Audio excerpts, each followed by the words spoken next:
Hey guys, Gene here from the BSP Wrestling Show, here to bring you guys my WWE Raw review for April 17th, 2017. And oh my god, what an episode of Monday Night Raw we got. There were some pretty good things that happened during this Raw. This Raw was not a boring Raw, to say the least. This was a pretty entertaining episode of Monday Night Raw. I will give them credit when they actually put on good shows, and this was a pretty good show. Was it perfect? No, of course it's not perfect. Not many shows are perfect, but this was a pretty good show compared to the shows we've been getting for the past few months, excluding the Raw after Mania. But right before I get into the review, guys, I want to tell you guys that I've started up a Patreon account. If you guys want to help out the show in any type of way, you can go to patreon.com/BSP show. All one word.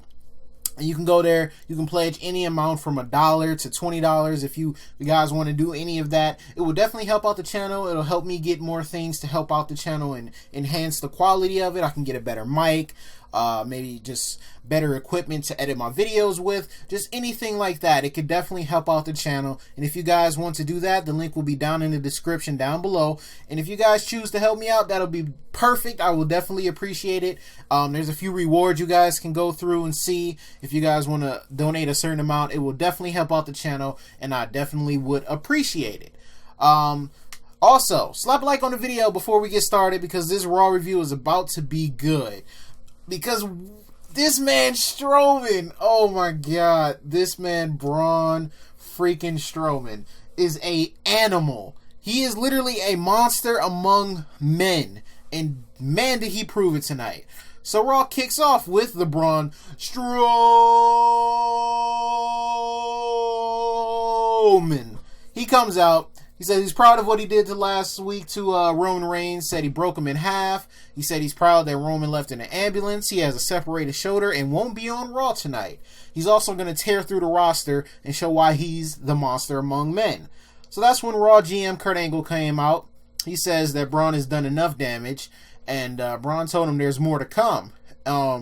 Roman said the same thing.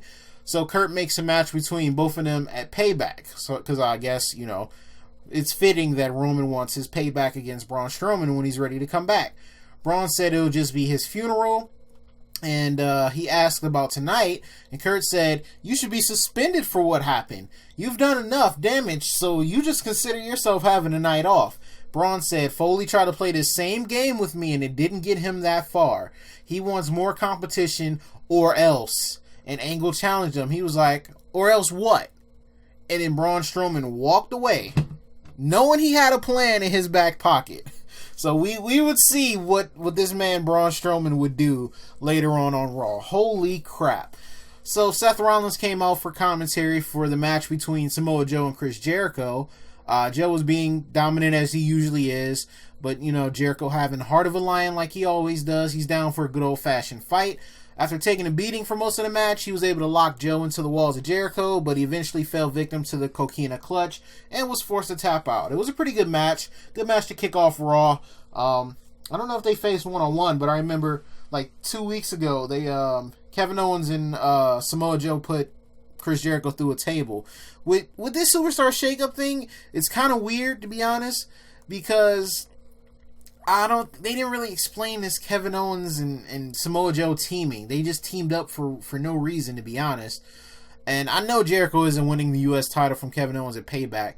He's definitely on his way out. He's not winning matches to get him any momentum heading towards Payback. And of course his band Fozzy is going on tour, so I know that for sure. But after the match, Samoa Joe got on the mic. He yelled at Seth Rollins. He asked him, do he remembers what it sounded like when Joe arrived on Raw. He says he remembers it very well. It was the sound of ligaments and joints collapsing and popping as he dropped him to the ground and had him pleading for mercy. That was just business because, you know, Triple H, you know, told him to do that. But he cares about his clientele, and after what he did to Triple H and Stephanie at WrestleMania, at Payback, when he gets into the ring with him, it won't be business. It'll be very, very personal. Seth said, of course it's personal. He almost cost him, you know, his whole career. But that gets him right in the ring one-on-one where he wants him at. And you know what they say, payback's a bitch. And I'm surprised they let Seth Rollins say that. I'm very surprised about that, but he said payback's a bitch. And we'll see. We'll see if payback is really a bitch. I don't know who's going to win that match, but we'll see how they build it up over the next couple of weeks. So this is when we get some of the Strowman. So Braun Strowman attacks Golden Truth as they're on their way to the ring to face Anderson and Gallows. Anderson and Gallows also walk past the Drifter. Let me just say, what they're doing with Elias Sampson, I freaking love it. This man is everywhere. He just pops up randomly. He's playing his guitar, doesn't say a word, but he's just there, just drifting. That's his gimmick, the drift gimmick. So, they show Golden Truth, you know, how they have the camera in front of them walking backwards and, you know, they're just making their way to the ring or whatever. Strowman comes out of nowhere, absolutely runs into both of them. He threw poor Goldust through this little steel structure in the back. Goldust died. Then he started killing R-Truth and, you know, they just tried to get him up off of him, but by that point they had already died, so he left them in a heap. So after they came back from break, one of the referees, I guess Kurt Angle made him do it, goes up to Braun Strowman, who's sitting in the locker room. He was like, Kurt wants you to leave. Braun said, I'll leave when I want to, unless you got a problem with that. The referee quickly got the hell away from Braun Strowman, and he sat there planning his next move. So that's when Anderson and Gallows came to the ring, and Anderson, with probably the line of the night, says, Braun Strowman gave Golden Truth that United Airlines treatment, and now they're on standby. I literally popped for that. That was freaking hilarious. I think the crowd popped for it too. They said they came from Japan to be mean and make green, so they want some competition. And then they got some in Enzo and Cass. These two teams are pretty much directionless at the moment, and they're not really doing anything. I think with the Hardys coming back, it kind of derailed Enzo and Cass a little bit, which is good because the Hardys are here, but it's bad for that team because I felt like that was probably going to be their win at WrestleMania. But Anderson and Gallows are former tag team champs, but you wouldn't know it by how they've been booked. Standard tag team match, kind of a weird finish. Anderson and Gallows stopped the Bada Boom Shakalaka, I guess that's their finisher name, after Big Cass went on his rampage from the hot tag. And then Anderson threw Enzo at the top rope and got the win, and it didn't even look like the 3 count happened. It was so weird how it happened, but that was the finish for the match. It didn't even look like the ref counted to 3 and Anderson was already out the ring. Anderson and Gallows pick up the win. That was kind of strange. We get an excellent Miz TV segment with Dean Ambrose. Miz was talking about their return to Raw last week and, you know, just getting into his whole dialogue. And Dean Ambrose completely said, screw that, interrupted him, and just came to the ring. He says he's a big fan of the show and he's been looking forward to it all week. Miz says Dean keeps interrupting them, and Dean did the OH, and the crowd responded with IO. That's an Ohio thing. Don't worry about it. That's just what we do. It was pretty cool. I popped for it because Dean's from Ohio. Miz is from Ohio. Alexa Bliss, who we saw later, is from Ohio. Even Dana Brooks from Ohio. So we saw a bunch of Ohioans tonight on Raw, and that chant was just something I popped for. So Dean made fun of what Miz was wearing. He said Miz dresses, walks, and talks. Miz says he dresses, walks, and talks, and acts like that because he respects what a WWE superstar is. He looks the part, he acts the part, and he is the part. Everything Dean is a disgrace to a WWE superstar, and everything he's done makes them. He said everything he's done makes them look like superstars, and Dean just makes them look like wrestlers. He didn't say wrestlers, he said wrestlers. And since the crowd loves Dean Ambrose, he gets opportunity after opportunity. He was the first pick in the WWE draft. He was the WWE champion. Then he wasted all that momentum, and at WrestleMania, he was barely on the card. You barely broke through the glass ceiling, or the brass, whatever the freak they said. It's because he's lazy and complacent. Dean says it doesn't matter what he's wearing, it matters about the heart. He said The Miz worries about what people thinks and tweets about him and all this other stuff and branding himself. He doesn't care about movies and talk shows or his brand. He does it because he loves it. He'll do it in front of 10 or 20 people or 100,000 people. He loves the blood, sweat, and tears. He loves kicking ass and getting his ass kicked. That's why he's the IC champion. And he even took it away from The Miz. And that's when Maurice got on the mic and said it's the man that makes the championship and not the championship that makes the man. He tells her to hold the mic for him. She's just like, okay, sure. And the Miz is still talking about, Dean just wasting all this time, and he got the Intercontinental Championship and hasn't done anything with it, while the Miz elevated the title. He's just going on and on. He doesn't realize Dean's over there taking his shit off because he's about to push somebody's shit in. He takes off all this stuff, and then he folds up his jacket, and he's just listening to the Miz. And once he's done, he just throws the jacket at Maurice and starts kicking the Miz's ass. He was getting the best of him. Maurice tried to hit him with the mic. Dean turned around. Miz almost hit a skull-crushing finale. But instead of that happening, he countered, went for the dirty deeds. That didn't happen. So Miz just got away. Miz taking that title at Payback, by the way. He taking that title up off of him.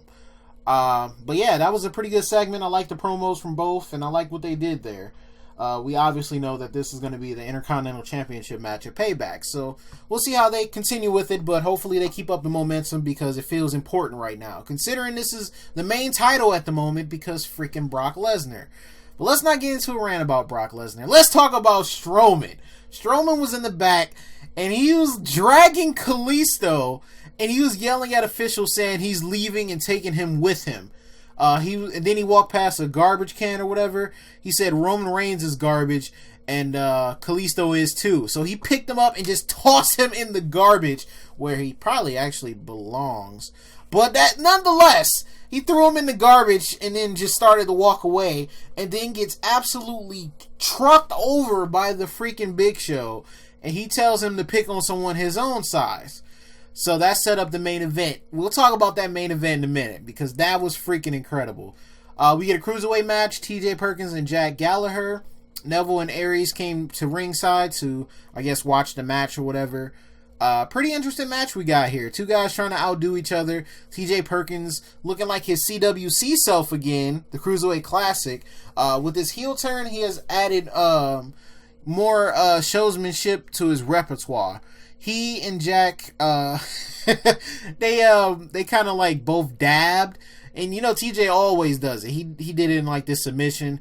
And then once Gallagher got back up, he dabbed himself. So that was pretty funny. And then TJ Perkins picked up his umbrella that he uses that's hanging on the ring post and just dropped it to the outside of the ring. I have died laughing and I don't even know why. It was just so funny. He got so mad that he dabbed at him. He just dropped his umbrella because he knew it was going to piss him off. But later, of course, Gallagher used the same umbrella to jump from the top rope like he's Mary Poppins. Then TJP on the outside, when they were fighting later in the match, threw Gallagher into Austin Aries.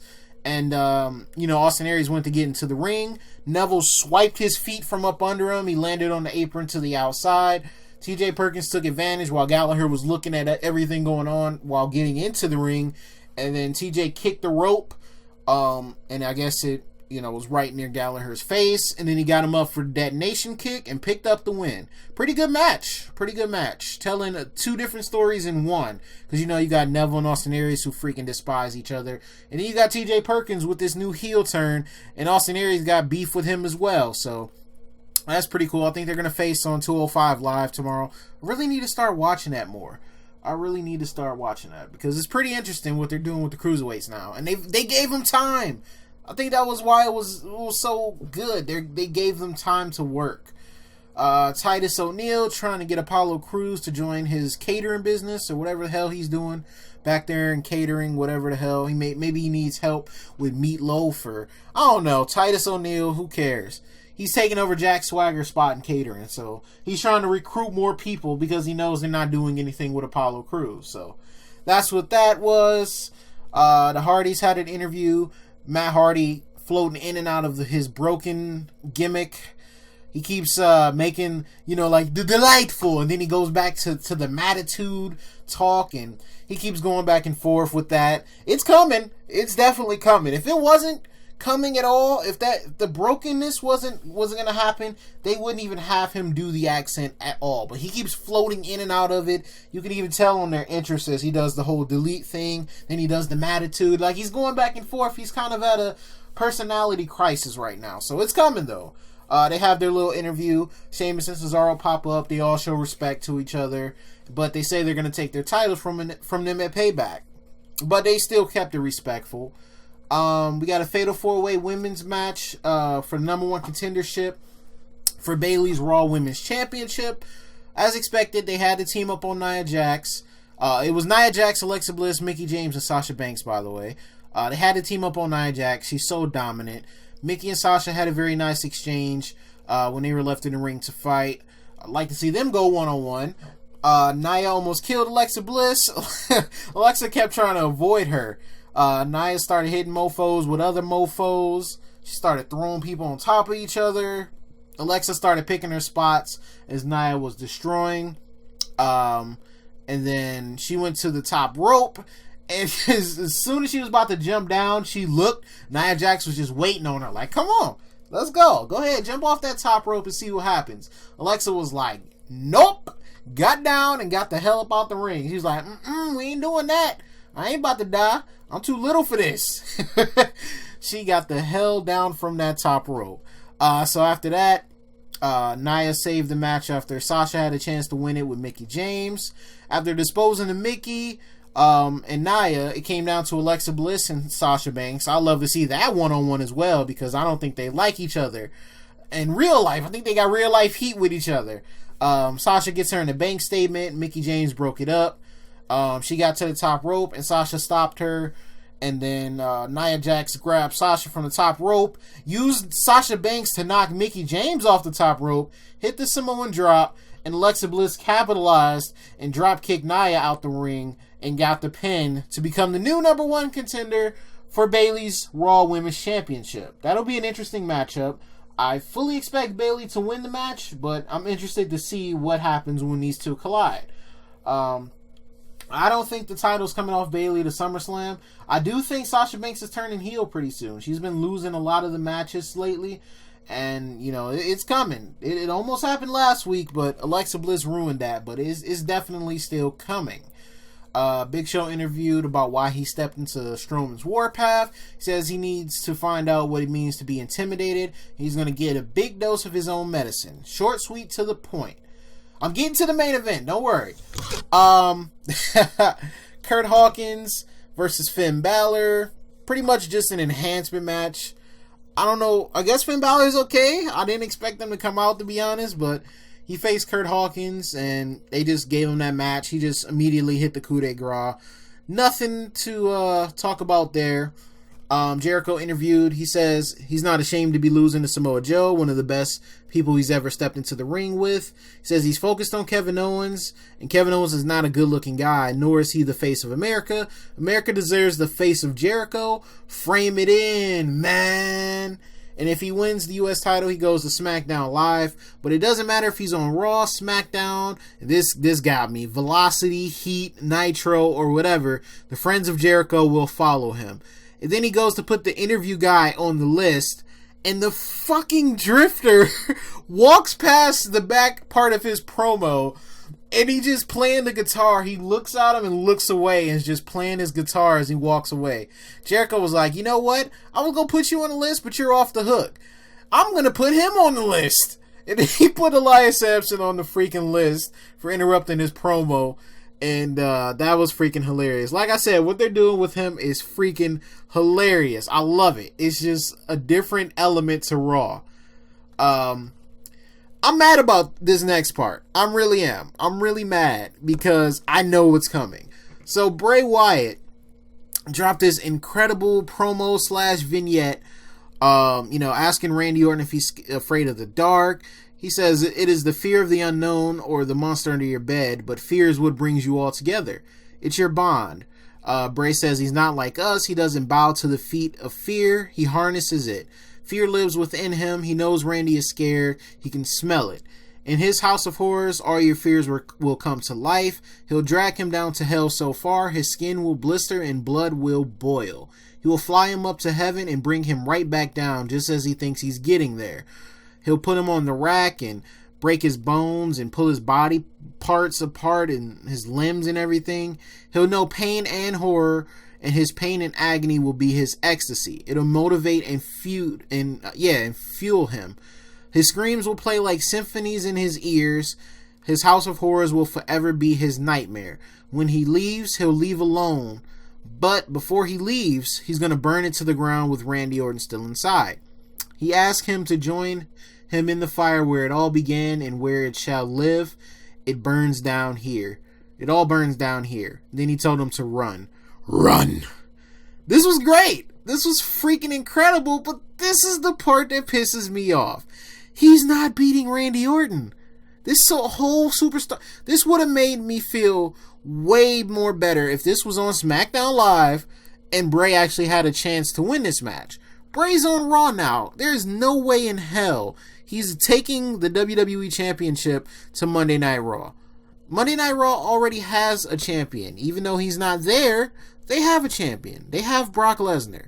So it would be pointless to put both titles on one brand unless Randy's going to win it right back, which wouldn't help Bray out anyway.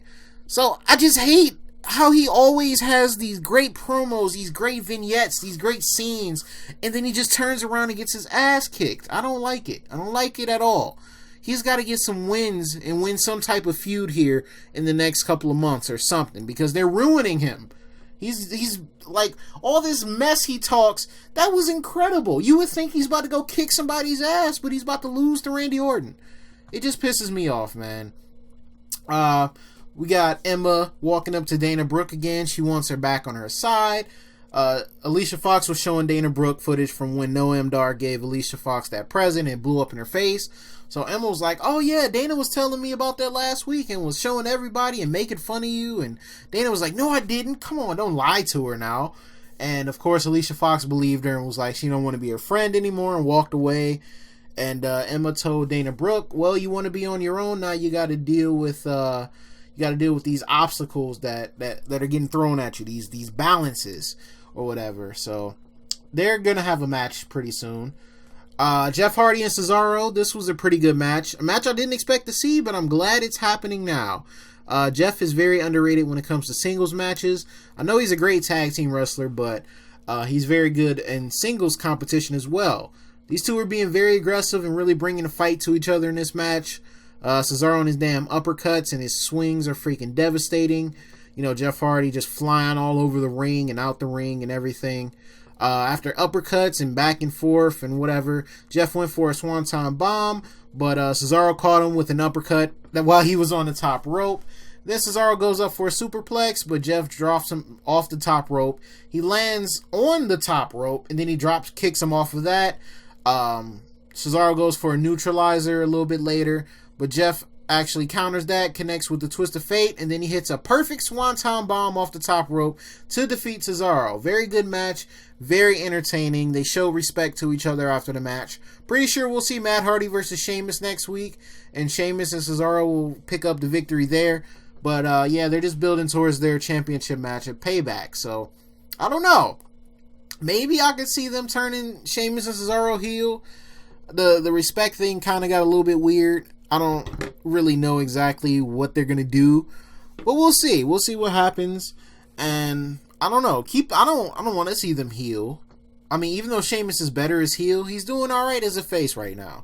He's doing okay. He's likable, and they want to cheer for Sheamus and Cesaro. They just ran into the Hardy Boys at probably the worst possible time. So we'll see. Okay, I've talked about it. I've hyped it up. Let's get into this main event match. Braun Strowman versus the freaking Big Show. So, this was a good match. It really was. Just like their first match on Raw in the main event. This was a very good match. Immediately, Braun Strowman goes to the outside the ring to fight Big Show on his entrance. He don't even let him make his entrance. They start fighting on the outside. He throws Big Show into a barricade. Big Show throws him into steel steps.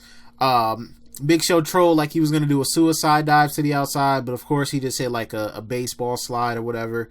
Strowman did his kip up again, and he was just performing arm drags on the Big Show. It was hilarious. They both kept slamming each other. They not kept slamming each other. They kept attempting to slam each other, but were countering each other. Big Show winded up slamming Strowman. Strowman came back with a suplex. Just back and forth. They were just overpowering each other. Strowman had control again, went for that running power slam. But after a while, Big Show countered that. Strowman got up to the top rope, and they teased this top rope spot 3 times. Strowman got to the top rope for the superplex. Big Show went to slam him from the top, but Strowman fought out of it. He jumped from the second rope, jumped into a choke slam, only to get a 2 count. Big Show calls for the knockout punch, but catches the running power slam, and Big Show gets the shoulder up at 2. Strowman climbs back up to the top rope, and Big Show met him there again. They teased the superplex one more time, but Big Show winded up falling on the top rope the same way Cesaro kind of did in the last match, and he falls down. This time, when Strowman jumped off the top and ran into a knockout punch, and I thought it was over. Strowman kicked out of the dang knockout punch. The crowd was really invested into it at this point because they got teased, and this was already a pretty good match. So Big Show got up once again, and then he went to the top rope.